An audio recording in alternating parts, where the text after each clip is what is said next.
automated. Hello again. I am your AI co-host, and welcome to 3reate. 3reate is a podcast focused on the process of doing and the process of novel invention, all from the foundation of creativity. Each month will bring you no more than 5 episodes through the lens of art, science, and/or technology. You can support this podcast at patreon.com/3reate or at ko-fi.com/3reate. Another out-of-order episode. Oh, fun. Andrew and Nathan kick things off by switching to a weekly schedule, using their own process as a springboard to explore professional workflows. They dive into the value of agile sprints and the absolute necessity of clear, written communication to keep teams aligned and avoid constant, unproductive meetings. The conversation then shifts to the darker side of professional life, tackling the broken hiring process, the pitfalls of faking it till you make it, and why common tech interviews often test the wrong skills. Using a recent story about a student who used AI to cheat on coding tests, they unpack the pervasive dishonesty in tech culture and social media. Finally, they land on a critical question: how do you identify and correct a toxic team culture? Listen in for a candid look at the messiness of communication, authenticity, and building teams that actually work. And now the humans.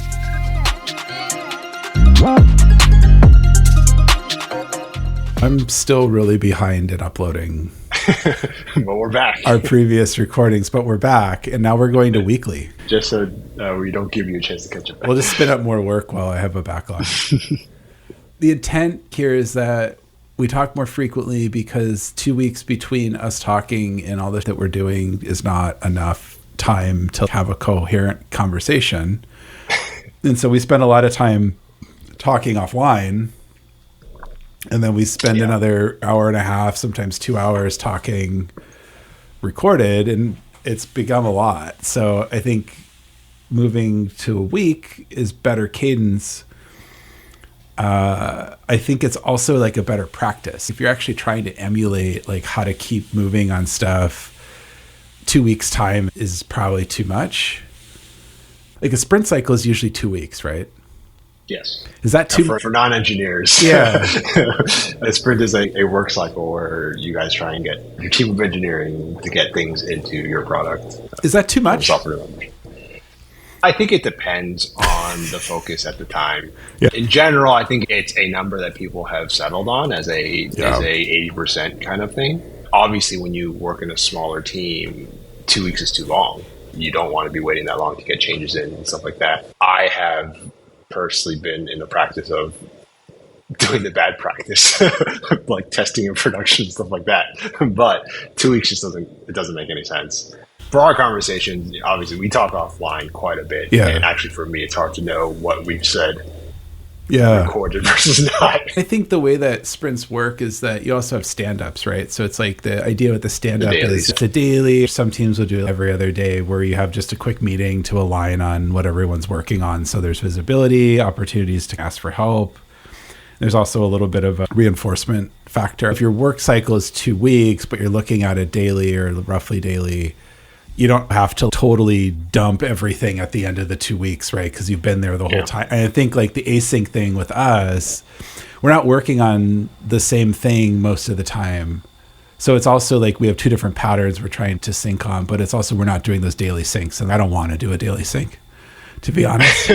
But I think the showing the progress and talking through the challenges, because like I know when we sit down to do quick show notes and then jump into it, like I have to think back through 2 weeks and it feels like it's years. Yeah. I do think the interesting thing with, you mentioned it before, we're not working on the same things all the time, but I actually feel like a lot of the things we think about are very similar and it just manifests in different ways, which is always fun to see. So talking and sharing processes and approaches helps, at least me, it helps me think about the stuff that I'm going through. Yeah, that's part of the thing I like about this too, is it's like thinking out loud. I think so much of what is recorded or on podcasts or like books is this ultra refined product. Yeah. And it looks so easy to do. And the reality is it's usually luck in that they made the right decisions in succession, and retroactively it looks brilliant. But I think secondarily, it's good to see the messiness of the process unfold and going from nothing to something. Yeah, you see the survivorship bias, right? The final product, you don't see all the failures or all the multiple recordings that they might have had to do, whereas ours is very seamless, at least on mine. I actually don't have to do much. I just show up. I think, too, it's hard maybe for folks to, if they're listening, like my startup journey, like we went through 3 or 4 months of me releasing an app, and I did release the app, but it's probably not obvious to folks. It'd be an interesting kind of thing to show visually or link up with the stages of development to where we were in the conversation. I could do that retroactively really easily. That'd be fun. Mm-hmm. But I don't know, what's on your mind today or this week? Like, I've had a really long, arduous week. Carrying over from our last discussion, which I know it maybe has not been out yet, but last time we talked a lot about focus. It will be out before this. Sure, it will. Just start with this. Or maybe they've been talking all together. They've been talking for months. What the big thing for me right now is recognizing what is and is not within my control. Yeah. So some of the things that I'm working on here, they're usually evolving with other people. And the fascinating thing for me being in Puerto Rico and talking to people doing good things is that everyone has their own story, right? Yeah. So like you have your own story, I have my own. And we've talked about working together, but we're all doing our own thing. And I see that reflected here in Puerto Rico where there's a lot of work to do and people are doing their own things. If you show up as a random person and say, hey, I want to try and do this too, they can't really spare you that time. There's like an opportunity cost to onboarding almost. Exactly, yeah. Things are in flight. Things are moving at snail's paces, but they're moving. In the meantime, I'm thinking about what are things that I can do that I can control a little bit more than if I were to have to work with other people doing other things. Yeah, that's where I'm at right now. Yeah. It goes on. I think you hit on, there's like a maturity of process too, especially when you're small groups or startups or early on, that, and anyone who's ever joined like a company or a new team has definitely experienced this where nothing makes sense. Everybody's context is in their mind and there's nothing. Whereas if you join a mature team or a mature company, there's typically processes or documents or onboarding, or maybe there's even training that you can go through that it might not be a one-to-one, but it provides you additional context that may or may not be helpful depending upon what you're doing. But yeah, I'd say in retrospect or in hindsight, having gone both ways through this, like the context is always helpful. It just might not seem like it at the time.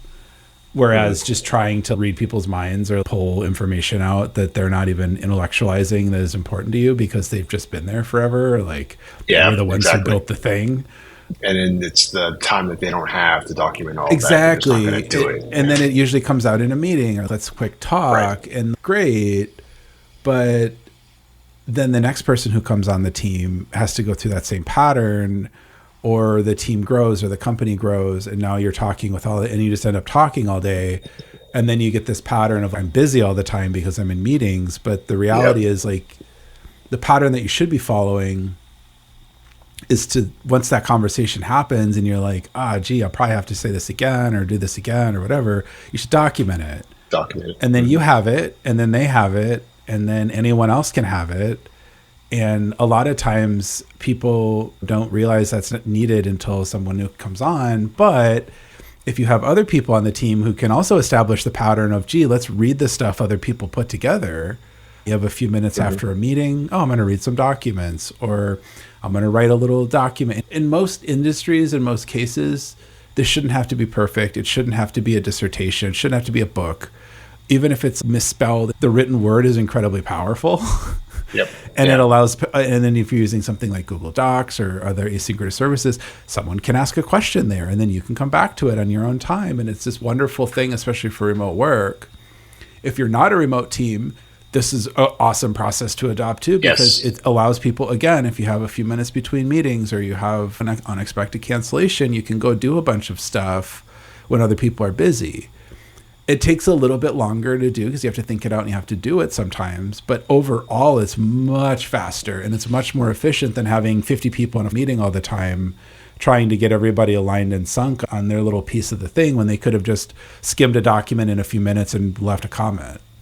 Yeah. I think having worked with a purely all remote team before in an engineering heavy, small organization, one of the things that we actually did that I would advocate anyone to try and really do, especially if you're like a tech team, is end your meetings 5 minutes early. Yep. And then have everyone dump their thoughts for themselves, right? Even if it's nothing that other people read, just the process or the practice of you doing that helps you process what just happened. So at the next meeting you do have, it's a little bit more pointed, because if it's a follow-up to what you just had, then you had the time to think through it. Yeah. And the writing process helps in clarifying your thoughts. So that's one practice that you. And this isn't Slack, right? Or like instant message, because I think people think, I write all the time, I do Slack or I text, but it's a different thought process to try to document something for yourself in the future or communicate to other people your idea. You have to reorganize your thoughts or assume other perspectives and probably go in more detail than you normally would just writing an offhand note or an offhand Slack in the moment. It's so funny to be saying this because this been known for hundreds or maybe thousands of years, right? But since writing's been around, but because of the internet, because of technology, I think people have really forgotten this and also lost that skill of how to write really well. It's like anyone can really write once you've kind of learned the letters and system. Sure, I guess you can self-publish a book on Amazon, but that doesn't really make you an author. And it doesn't really make you successful. In order to get successful, you have to be good at being able to communicate ideas. And anyone can get better at that. Doesn't mean you have to be an author to be a good communicator either. 100%. I think one of the things that I feel like a lot of people don't necessarily think about much is, it's a common thing you hear when you are learning how to be a good writer, think about your audience. Yep. It's like when you are writing for somebody else, like you called out, or if it's notes for yourself, many people don't necessarily think about the perspective of the other person. So if you were in a meeting and you're taking down meeting notes, you just went through that meeting. So you have a lot of stuff in your head, but someone coming in reading your notes may not have that same context. So if they're meeting notes as a summary for somebody else, keep in mind that they may not have all that context. So really trying to figure out what the key points there are. So I adopt a hybrid though on that. Is like I write not necessarily for someone else all the time, but when I write stuff for my own kind of consumption, and maybe this is just because I come from like product background, I tend to share that almost always, at least with another person, right? Yeah. But it's like, I guess my writing style has been adapted to have probably more context than I would normally give myself, especially when I'm like in charge of something. Today is a great example. I just spent all day writing to other people about other people's stuff in a way that they can understand it. Because the groups of people can't talk to each other. Yeah. Well, they talk to each other, but they don't communicate, right? And so it's like everyone walks away. They're like, we did it. And then nothing gets done and it doesn't happen because everybody talked, but nobody really listened and nobody communicated. And then you have to come in as a translation layer sometimes and like painfully, for me at least, break down that. Like I spent probably 2.5 hours writing an email today. A single email, right? And it was maybe 500 words. Yeah. This is the glorious life, folks. I can't complain. Way to try and sell it. If you want to be in charge of stuff and people, this is what you end up doing. Not for everyone. You don't have to do it either, but it's, I don't know. Some days I wish I could just be told what to do. Interesting. Well, it's so much easier. When I was in my early career, someone would be like, do this and this. You might not know how to do it. You have to figure it out. But knowing what to do and how to determine that is a different skill set. And getting people aligned is a different skill set. And then executing on it is a different skill set. And then it's the next level is, okay, I've got my team and my peers, but now I need to go sell this to the executive, or I need to go sell this to a customer, or I need to get somebody on another team who's adversarial. How do you make it happen? There's 3 different levels of cooperation within most people's skill sets. Yeah. I guess the clarification there is being told what to do, but you still have agency, right? So it's not like you're being told what to do and you can't explore outside of it. I don't know. That was not so bad either. But life was easier. Yeah, it was an interesting, unscripted moment. Yeah, I'm trying to retrace our steps here. I know, right? People not being able to spare the time to get people caught up to speed. Yeah. Like in my sense, it's all volunteer capacity, right? So you can make an argument there that If you're trying to volunteer and nobody's paying you the time, then it's not worth it to volunteer. Well, they don't prioritize it that way. Having run this for nonprofits, and like it's a ton of work to have volunteers. Yeah, to volunteer. Especially if the volunteers are going to do anything like relatively valuable. Like trash pickup's a great example where I'm not saying it's not valuable, but it's like you can get a group of people together, give them some equipment and some remedial instructions, and they can figure it out pretty quickly. But if it's supplemental labor, which is what a lot of volunteers, you're running the ticketing counter or you are controlling access to a venue or something like that, there's all sorts of variability that you can't train people for, but they need instruction or they don't know the answers. And it just becomes this like massive undertaking. So there's like a liability to bringing on volunteers, and there's all the legal. It's just like our society has just made collaboration impossible. Yeah, I think this sort of random top of mind thing, but we've talked a little bit about this before in the sense of like the approach to innovation. And I do feel like, at least with the two organizations I'm trying to work with, I have a very good sense of what they're trying to do. A nonprofit may not offer up that times because they don't know what that immediate value is that you can provide. So if very much in the context of a business, you might have to build some sort of product to use as a selling tool. So if you're, say, pitching to enterprise, you just build like a proof of concept branded for their enterprise, show them how it works in the workflow, and that helps you make the sale.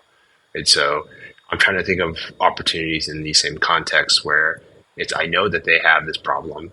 Can I demonstrate something that shows them, one, that I know what they're talking about, and two, I know what I'm doing such that I could have built this out anyway. Mm-hmm. And then that's the foot in the door. Yeah, the sales cycle is really interesting too, because it's, especially in the software data or anything where you're in a pioneering space, you want to demonstrate the capability you can do it or have done it. But a lot of times you can't put that investment into making it work correctly or the right way. But there's also a fine line between showing something that works or that is capable or could be perceived as working and just flat out fucking lying. Yeah. And I come across far much more lying in 2025 than I do fake it till you make it, which I also really fucking hate. Yeah. You should demonstrate your competency. And yeah, most people can't figure that out either, how to judge it. But faking it till you make it is basically lie. Don't do that. Everyone says it. Everyone does it. They don't. The people who are actually successful don't need to fake it till they make it. And there's a very big difference between navigating ambiguity of knowing what you need to do or what the outcome is and just figuring it out as you go. And figuring it out as you go is the skill set that you need. But a lot of people don't ever figure that out. They don't figure it out as they go. They just lie, and then they get another job, and then they just continuously have jobs. I feel like you might have some reference point. I know, right? And meanwhile, I know a lot of people who are unemployed who got laid off who are super competent and can't get an interview. I don't understand how the system works, right? I do, but it's a weird world we live in now. Yeah. Layoffs every day, it seems, again at this point. Just because someone's laid off doesn't mean it had anything to do with them. Any big company or any number of people being laid off is typically a business unit shuts down for whatever reason, or it's an exercise of somebody's on a spreadsheet making arbitrary decisions. They might think they have the data and they know what they're talking about. They don't. It's arbitrary. People lose their job. And some people suck and they're not good at their job and they get laid off. And it's really hard to be able to tell that. If you know how to interview people, you'll be fine. If you don't know how to interview people, which is 99% of people I've interviewed with, then good luck.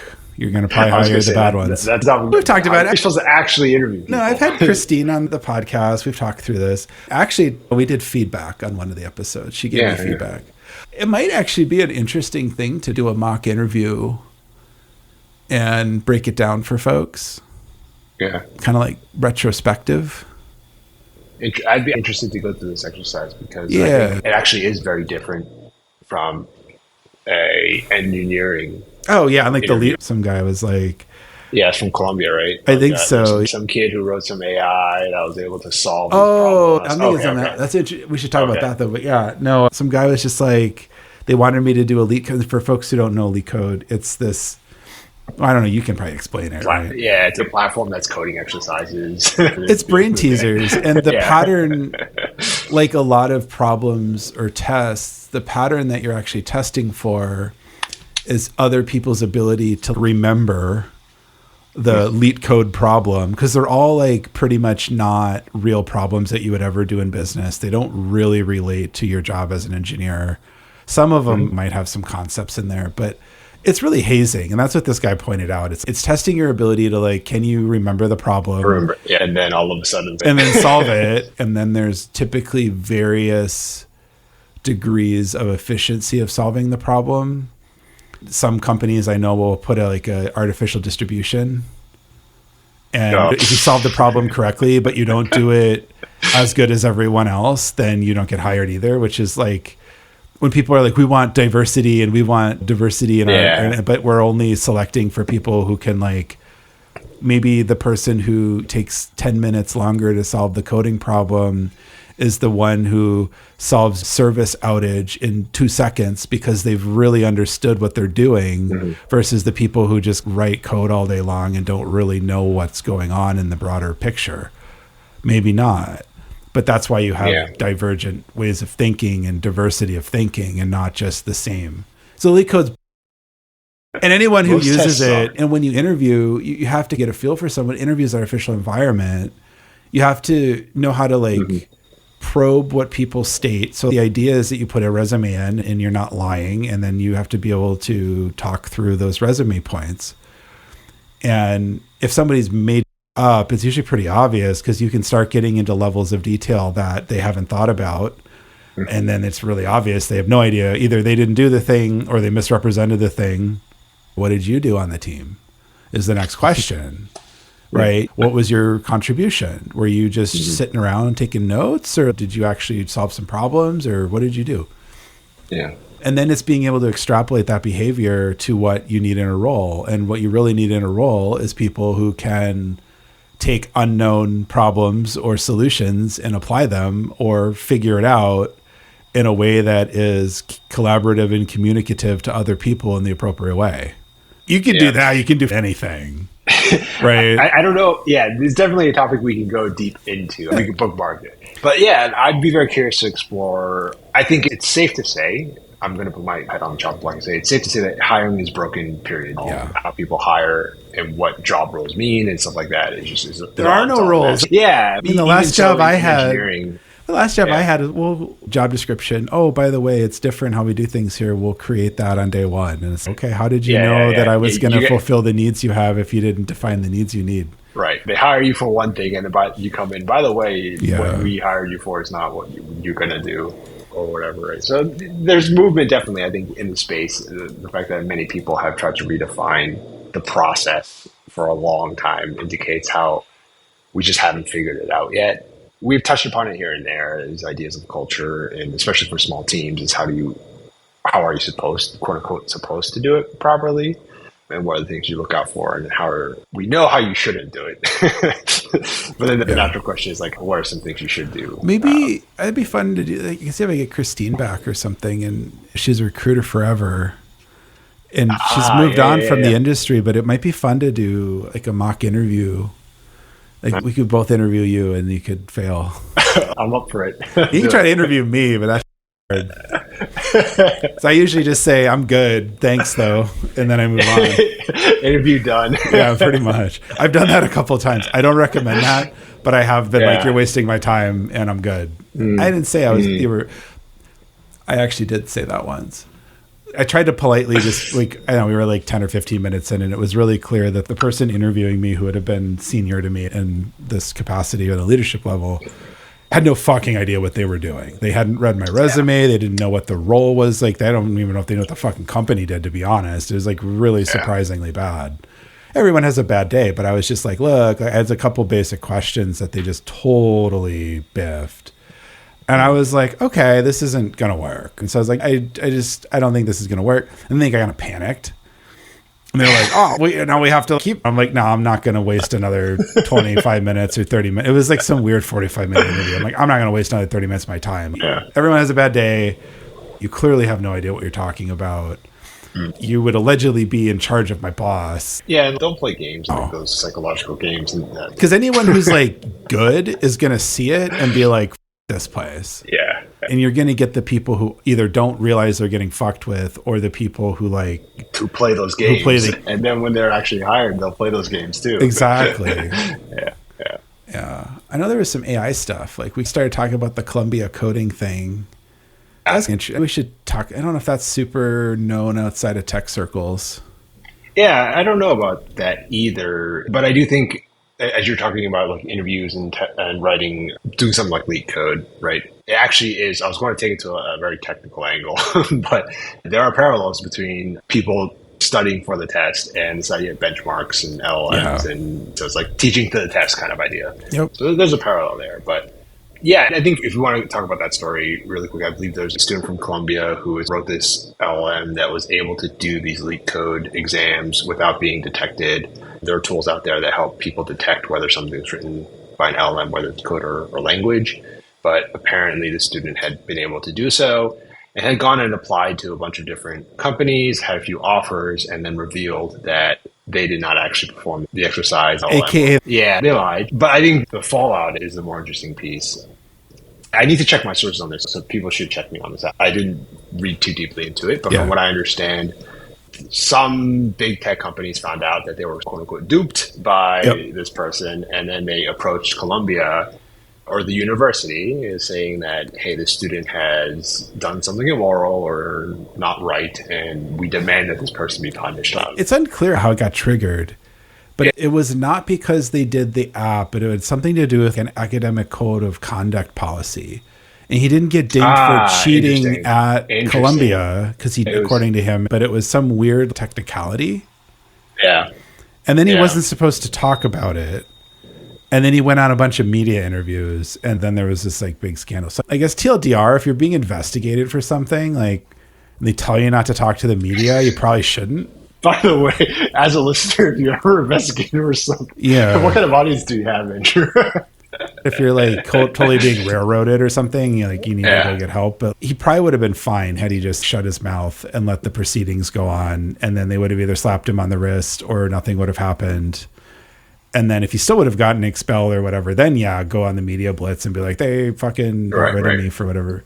I feel like I heard a couple of interviews with him, and he came across pretty disingenuously in my mind of this like stupid move fast and break things. Clearly this was designed, like, I don't know if it's a viable application or not, probably not. So it's no different than lying on your resume. If you're going through an interview process and they say, we don't want you to use AI, don't use AI. If you use AI, then they'll probably figure it out, and then you'll get fired or you won't get a job.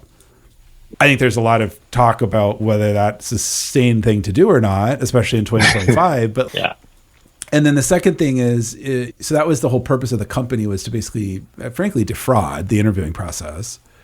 Whether or not you agree with it, it's a whole thing. And then he was using that as like a grandstand moment, right, to get personal fame and notoriety to try to get hired at a big tech company. He rode the wave for sure. So I don't know that he really thinks there's a moral problem with this, using AI to get through the stupidest, like we established, leak coding's dumb. You shouldn't do it. You shouldn't require people to do it.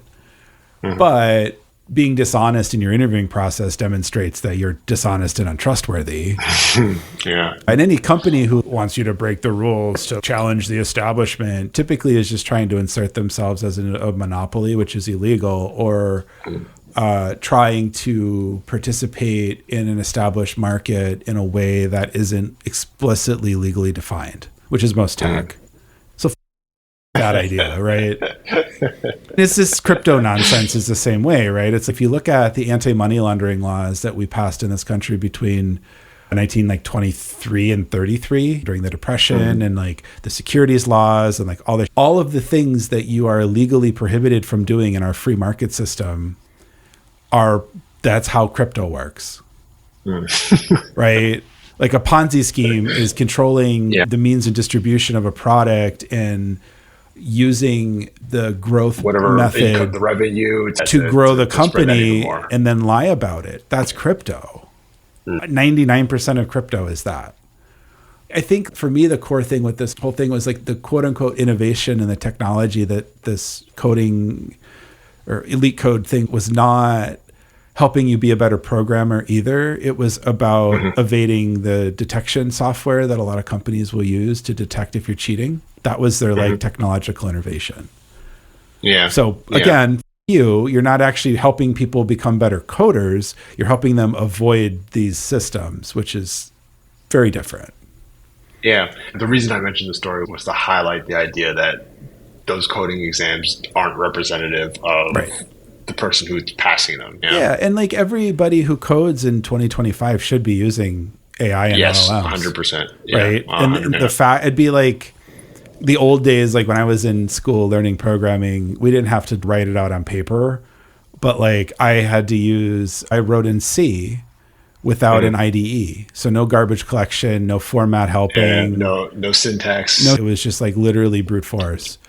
I remember writing code on paper. Yeah, I mean exams. Yeah, they're not testing if you can write it or write it correctly. It's usually testing like, do you know how to use the function or like the logic or what would you do to approach it? I mean, that's the way it should be. Right. Yeah. So I learned how to do that the old school way, so to speak. But there's no reason to do that now. There's some environments where you can't use AI or it's probably not helpful. But even just documentation and what do the functions do, classes, all that kind of stuff. I think there's an opportunity for AI in everything as long as you can use AI, period. If you're in some secret 100%. Intelligence service or something, you probably can't use AI in your code. Maybe you can. Unless it's all offline and sandboxed. It's an interesting story, but I think it's just really indicative of the world gets around. They're just making money off an established market segment, or they're trying to establish a monopoly to make sure other people can't compete. And then you get lower quality, higher priced stuff. Yeah. It's interesting because I do talk to a lot of people who are close to that space, being someone in tech myself. And I hear that comment a lot, that there's this sort of veil of superiority, nobility, I guess, when it comes to what people in Silicon Valley want to do. But then at the end of the day, they're all after the fame, notoriety, or whatever it is. Yep. And I'm trying to think of the benefit of the doubt here. I feel like some people may actually believe some of the things that they're doing is sure they do in service to and then it's not until you have the objective third party person looking in and seeing they're saying they wanted to do this, but they're doing this instead. Well, it's always look at the outcome, look at the actions. You can say whatever you want, but if you say you're nonviolent and then go around punching people, you're clearly not nonviolent. But because of social media, I think it's just multiple levels of dishonesty. Social media is the projection of the idyllic self or the ideal self. 99% of people, most people who use social media are trying to present the magic moment, the best self. No one's taking a picture of themselves waking up in the morning, hungover, puking in the corner. Some people do.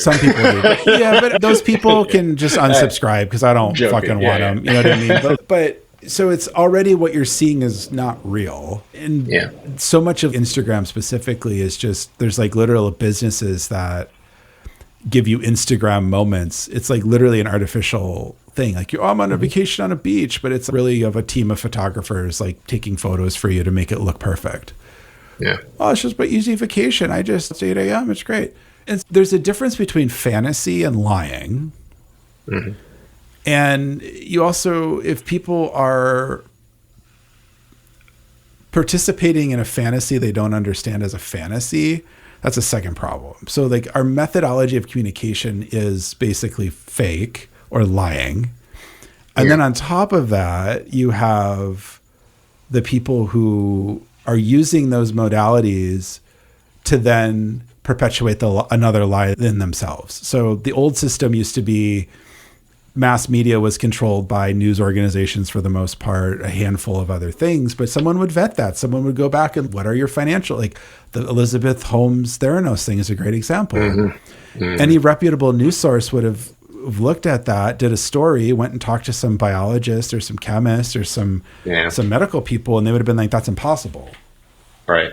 Because anybody who knew anything about biology or chemistry knew that what they were claiming was impossible, or at least the technology that anyone knew about didn't have it. And they claimed to have this magic technology, and then they didn't want to share how it worked. So strike two. Yeah. And then they were able to perpetuate and gain notoriety because of social media. So it's a lying system. And so it just like trickles down and now you're so many levels removed from anything. So going back to interviewing, I think in a lot of interviewing, like everyone's expecting that everyone's lying. And so people, and I'm not suggesting you lie on your resume or in your interview. I'm really not. I think if you actually want to get a job that you like, you don't, it's going to be much harder. I don't lie, and I've been very candid in some interviews in the past. I'm surprised I've been hired, but I think sometimes honesty, people are like, yeah, he's clearly not lying, or he's fucking crazy. But I think everyone just thinks they're lying, and either they're internalizing this or maybe they're not, but they're doing that behavior. So if you're actually going along trying to participate in this just world that you think exists, you just immediately get cast aside. And I think that's a very real problem, and people don't want to talk about, because then no one wants to admit that they lie. And when you catch them in a lie, then people get really pissed, because we're all doing it. You're not supposed to say the quiet part out loud. And no, we're not all doing it, actually. But what I find in Silicon Valley, because I've worked in a lot of different industries, Silicon Valley is full of a lot of people who either don't know everybody's lying or participate in it. Maybe they don't necessarily, again, intellectualize that they're lying or think about it as lying or being dishonest. But there's also no morality or no ethics coming in saying, hey, like when we put out the product press release, it has to be a real thing, or it has to be a real thing soon. And is a customer someone who signed up, or is a customer someone who signed up and paid money? Is a customer who signed up and paid money an actual customer if they don't use it? And so you have a lot of these debates and stuff sometimes, but in some companies, it's like we have 50 million customers because we had a landing page and got signups. If nobody's investing money in that company, no one's probably looking. So it's a really, I don't know what we got from interviewing to this, but like to your point of, in order to test something, you have to know the output or outcome. But the thing that makes us human, and I think the thing that makes you a valuable human, is your ability to take unknown outcomes and make things happen, right? It's like problem solving is an easy way to right. And it's really hard to test problem solving because everybody processes different. Most, like the hard problems in businesses that you should be paid the most money to solve for require understanding how that business is, which you're not going to do in an interview. You need a few months in the business to understand how it's operating, what the needs of the individual business. And anyone who has an MBA or has done a case study knows this. Like, you can generally talk about best practices in business, but if it was some sort of a formula thing, everybody would just do the formula and it would be done. It's not. It's partly because it's involved with humans. But AI is the same way. It hallucinates because it's factually wrong. But people hallucinate all the time too, especially when it comes to things like Instagram. Sometimes humans are intentional. Exactly. Yeah. And I think at this point, I don't think like a lot of at least the commercial models are not intentionally wrong per se. But and censor is different. But I'm not going to mention it this cast. Okay. We're going to break the streak. Okay. Fair. Fine by me. Good try. I actually was not referring to that. And so for everyone who's confused, go listen to our previous. Okay. I know. We're trying a new cadence and we're on a new time, and I'm being a really bad everything for this. So people are for transparent. It's the first. We get a free pass. Like full transparency, like I think we're chatting like yesterday trying to figure out a time, and then we agreed on a time, and then 10 minutes after we were supposed to have started, I was like, oh, I'll be right there. And now I'm leaving. But we're here. But like any other like closing thoughts, or I feel like we were a little bit more all over the place this time, but it's also like before we record, we usually, I think, get the all over the place stuff out, and then we hone in on the stuff that we really want to. Yeah. So I'd love feedback from folks if they think this is more entertaining or useful versus a more polished. Because like I don't like produced, but I do like clear. I don't want to just ramble for an hour on a podcast, but sometimes that's what happens, right? Yeah. Bring it together. I think there's at least a continuation of something we talked about before. So the last time we had mentioned a little bit about culture and what it means, building culture in small teams. And the interview process is one way you start doing that. Yeah, people you bring on we board. Explicitly don't interview for culture fit.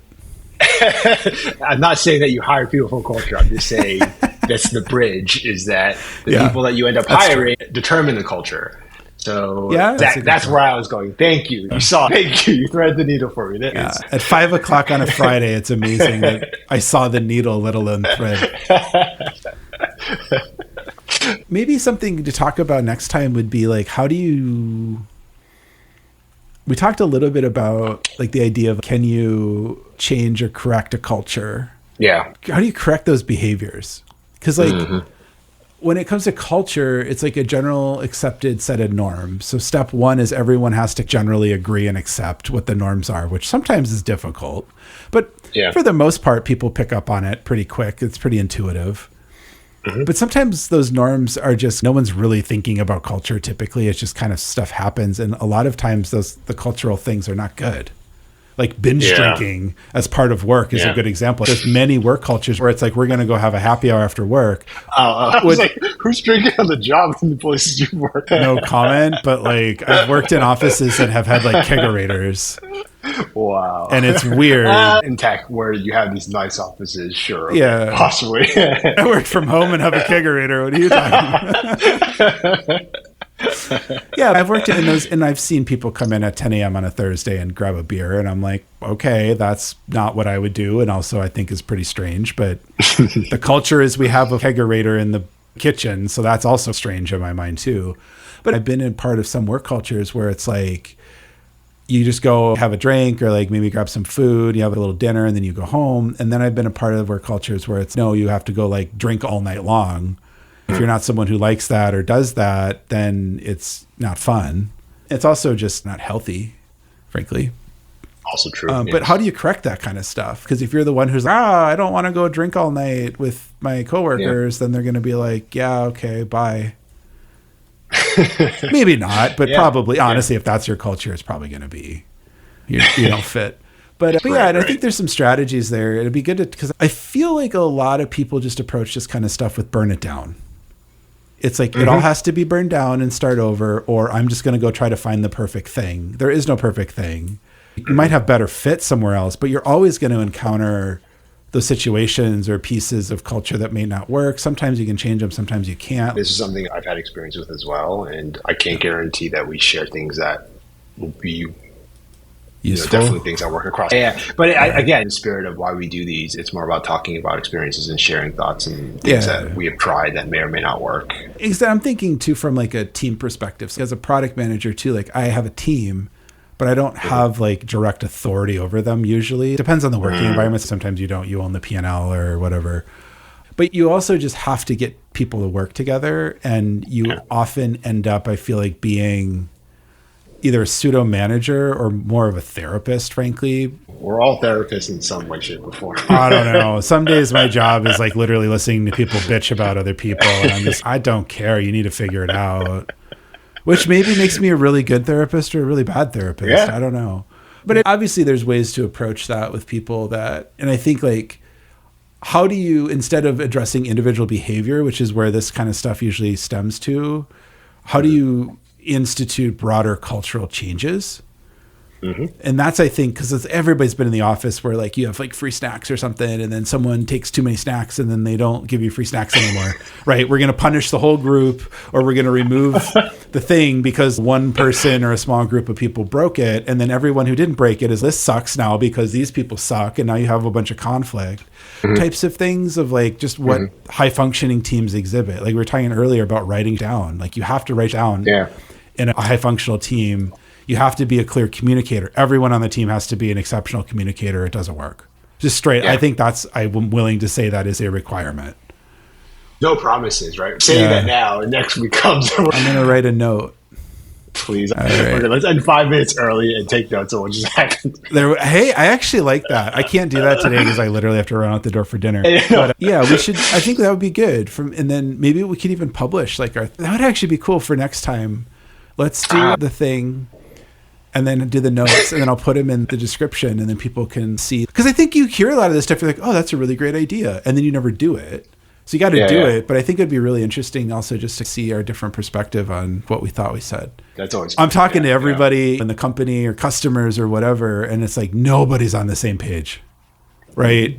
But during the meeting, everyone was not. Oh yeah, everyone is in violent agreement that everyone is on the same page, and they're not. Happy Friday. All right, cool. Take care. Have a nice dinner.